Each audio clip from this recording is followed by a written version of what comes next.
쪽으로 행해졌던 거는 뭐냐면 텃밭이에요.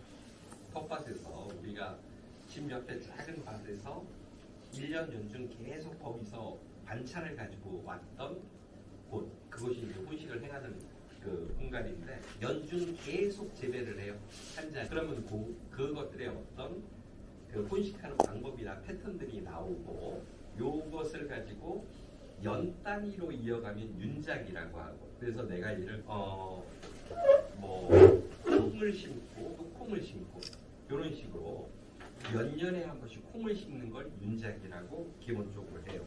왜냐하면 콩을 심을 때와 안 심을 때의 차이가 뿌리에 기랑균이 들어있어요. 콩과 함께 사는 완전 공생하는 균주가 있는데 이것이 들어가면 무엇을 하는 거냐면 3년간 그 밭에서 병을 발생시키지 않아요. 그래서 얘를 심고 2년간 다른 걸 심고 그리고 또 콩을 심으면 어떤 장점이 나오냐면 땅 속에다 질소 성분을 많이 끌어들여놔요.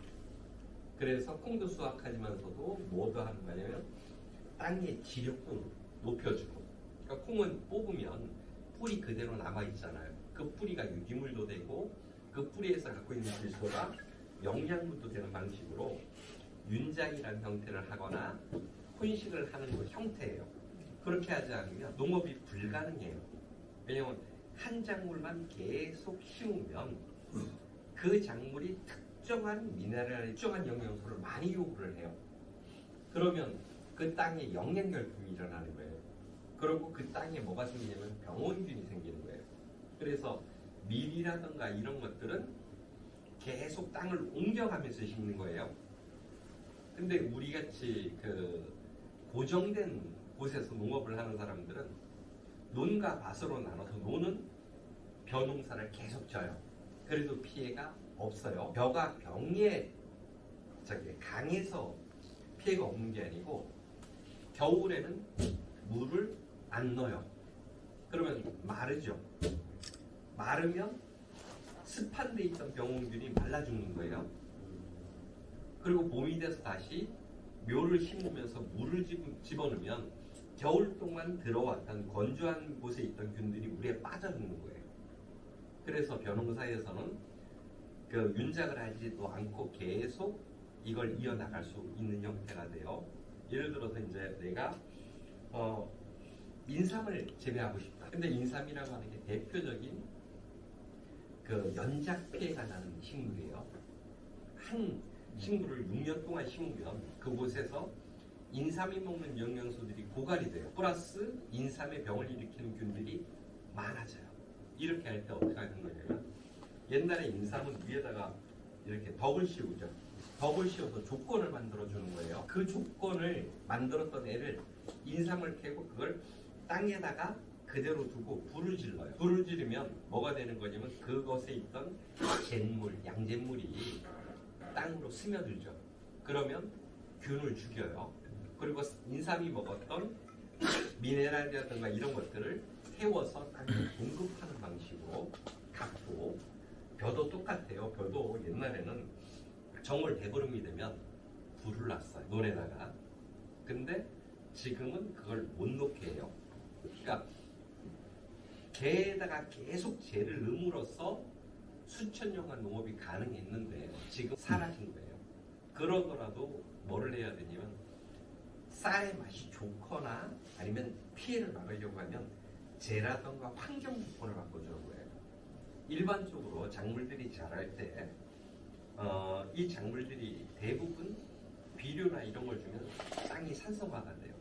땅이 산성화가 되면 땅이 딱딱해지고 현기화되고 미네랄이 부족해지고 염류가 축적되고 이 현상이 기본적으로 발생을 하는 거예요. 이럴 때 뭐를 하는 거냐면 그 위에다가 재를 뿌리거나 숯을 뿌려주거나 아니면 물에다가 잠궈서 그곳에 있는 미생물 체계를 변경시켜주거나 이렇게 되면 계속 농업을 이어나갈 수 있는 기본 환경 여건을 바꾸는 거예요. 땅에서 토양 pH가 바뀌면 재를 넣어서 숯을 넣어서 pH가 바뀌면 미생물이 환경이 바뀌었기 때문에 그 미생물이 산성에 살던 게 재인 알칼리가 들어가면서 뭐가 되는 거냐면 살 수 없는 요건이 되는 거예요. 거기다가 물을 잠궈버리면 그 병이 발생을 안 해요. 그래서 나중에 그 농업을 하다가 도저히 내가 어떤 병에 노출이 심해서 이걸 못하겠다. 그러면 뭐를 하는 거냐면 숯과 재를 넣어서 토양을 개량하거나 물을 집어넣어 갖고 그 환경 여건을 변경시켜주면 그러면 농업이 지속적으로 해져요.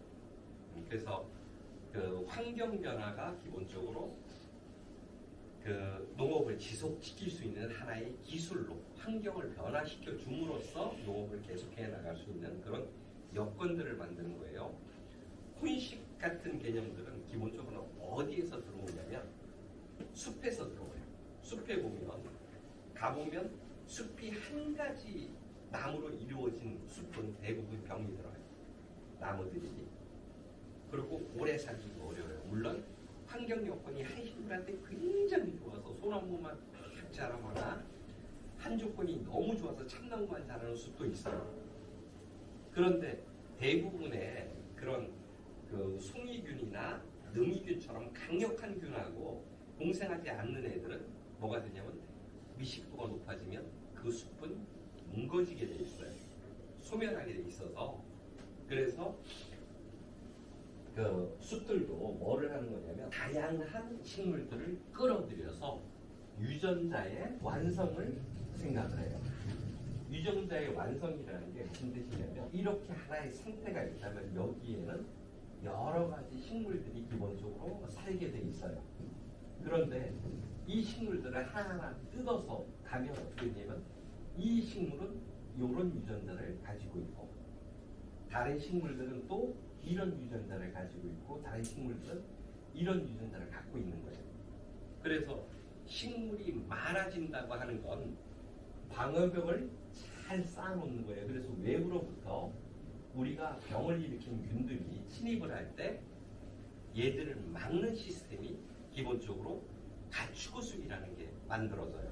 그래서 요걸 많이 만들어내는 영양소를 많이 만들어내는 식물, 그 다음에 파이토케미칼처럼 병원균을 잘 항균하는 식물들이 어떤 것이 있느냐, 또는 벌레나 이런 것들이 잘 들어오지 않는 그런 그 한충하는 식물들이 어떤 것들이 있느냐, 이런 것들을 따져가면서 무엇을 하는 거냐면 그 작물들을 기본적으로 배치하는 형태들이 기본적으로 혼식이라고 하는 형태에서 나타나는 거예요. 그러니까 그 제가 옛날에도 얘기했던 각각 식물들을 보면 학습을 하고 그 다음에 공진화를 하고 그 다음에 하나의 생명은 무조건 존재하는 거예요.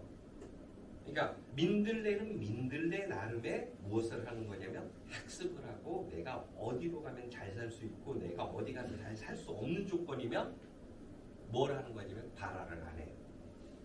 산 같은 것들을 숲에 산나물이 하나도 없어요. 그러다가 벌목을 해버리면 뭐가 되냐면 조건이 바뀌었죠. 그러면 그 이후에 거기서 산나물들이 막 나와요. 안에 들어가 있던 종자들이 어떻게 하냐면 학습에 의해서 자기가 잘 자랄 수 있는 조건을 알고 있는 거예요. 그랬다가 내가 자랄 수 없는 조건이면 그 종자를 발화를 하지 않고 거기서 10년 그러다가 뭐 이번에 저기 산불 크게 난 데처럼 산불에서 환경이 확 바뀌어버려요. 그러면 뭘 하는 거냐면 발화를 하는 거예요.